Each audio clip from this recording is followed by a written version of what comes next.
అయితే మీరు వాళ్ళ గ్రంథాల్లో ఉన్న సమాచారం తీసుకొని వాళ్ళ పేర్లు యుగాంతములో పెట్టకుండా ముందు మీరు కదా ఇది చేసింది అనే మాట యుగాంతంలో నేను ఎగ్జాక్ట్ ఏ స్టేట్మెంట్ వాళ్ళ నుండి తీసుకున్నాను? అంటే ఖచ్చితమైనటువంటి స్టేట్మెంట్ వాళ్ళది ఏది ఏం తీసుకోలేదు. లేదు కదా. ఓకే, అంటే వాళ్ళది ఎంతవరకు తీసుకున్నారు మరి? ఏం లేదు. ఆ, ఇప్పుడు ఒక మాట,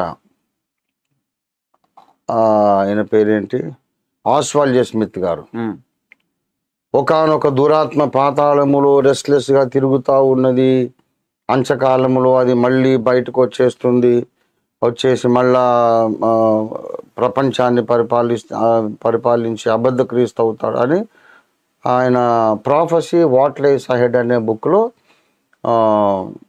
ఆస్వాల్డ్ స్మిత్ గారు రాశారు. ఈ విషయం నేను చెప్పాను. ఉమ్, కానీ అది నిమ్రోదు ఆత్మ అని పిన్ పాయింట్ ఎవరు చేయలేదు.